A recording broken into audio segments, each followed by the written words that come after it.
everybody. I'm Jaffe Pleasant. And I'm Lamar Moody. And thank you for tuning in to the Late Night Sports Report. We begin today's show on the diamond. The Los Angeles Dodgers head to St. Louis to face the Cardinals in a 4-game series. The health concerns have plagued the boys in blue as they head back to their third World Series in 3 straight years. New additions A.J. Pollock and Joe Kelly will be key pieces in the Dodgers winning their another consecutive NL West division title. However, the NL West division title isn't enough for them anymore. They went to 2 World Series and they still haven't cashed in, so LA fans won't settle for anything less. On the other side, the St. Louis Cardinals also made some moves. Former All-Stars Paul Goldschmidt and 6'7" relief pitcher Andrew Miller have joined the Cardinals, and those are 2 huge pieces for them. It helps their relief, and Paul Goldschmidt's had a great year so far. It's going to be a great series. You definitely should watch it if you can, catch a game. But I'm just glad baseball's back, and we're going to head over to Lamar for some recent NFL news. Yeah, now that we're in the NFL offseason, there has been a lot of star power on the move. Antonio Brown going to the Oakland Raiders, and then we have Le'Veon Bell signing with the New York Jets. Both were former Steelers.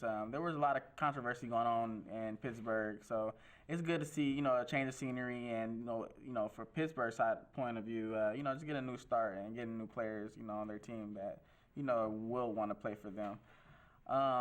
Speaking of the New York Jets, they do share a stadium with the New York Giants. The New York Giants just made a big move, letting go of their superstar wide receiver Odell Beckham Jr. He's now going to Cleveland. He gets the chance to team up with Baker Mayfield and his best friend and former college teammate Jarvis Landry. That division is going to be very competitive this year, the AFC North division. The team that won it last year was the Baltimore Ravens. The Baltimore Ravens they lost out on their safety Eric Weddle, but they just signed an even better player, in my opinion, which was Earl Thomas. They signed him to a 4-year deal, $55 million contract. That division has always been competitive, but Cleveland Browns should be way better this upcoming season, so that should be something to look forward to.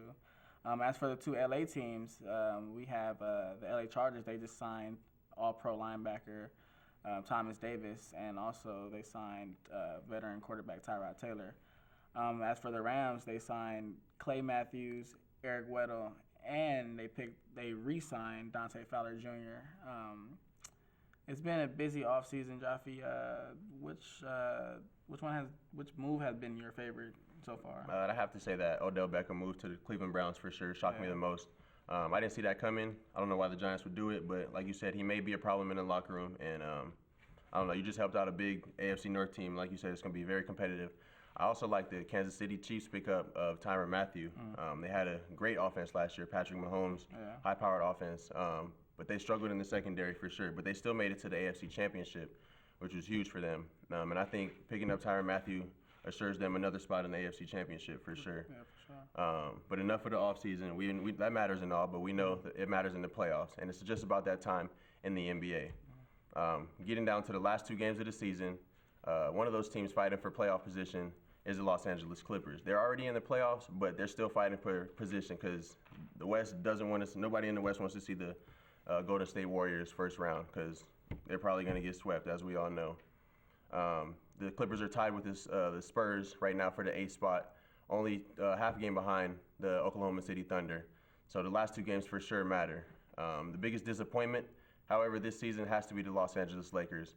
Upon the acquisition of LeBron James in the summer, many fans across the nation thought the Lakers were a sure spot or a sure lock for the playoffs. But due to injuries and a lack of team chemistry, that's kind of altered their narrative, and they're going to be on vacation during playoff time. But they do have enough money to pay 2 superstars this offseason, and it's gonna set them up for good things in the future. So the Laker fans can just relax for a little bit. For tomorrow and Wednesday, soccer fans, Laker fans, baseball fans, any fans, just tune in tomorrow. Record this. If you got tapes, record, use that. I don't care. You got to watch leg 1 of the UEFA Champions League quarterfinals. Manchester City kicks it off, and they head to Tottenham to face Son Heung-min and the Hotspurs. While that's going on, Mo Salah and Liverpool will be host to underdog FC Porto. Wednesday, however, is probably the biggest match of them all. Lionel Messi and Barcelona face Manchester United in Old Trafford. Manchester United is led by high-powered offense like Paul Pogba and Romelu Lukaku. So that's definitely going to be a huge game for them. While that's going on, the best to ever do it, arguably, Cristiano Ronaldo and Juventus head to Amsterdam to face Ajax.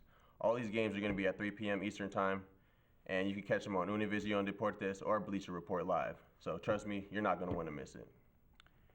And well, I believe that's all the time we have for today. Thank you for tuning in tonight for Late Night Sports Report. He's Joffrey Pleasant. I'm Lamar Moody, and thank you. Have a good night.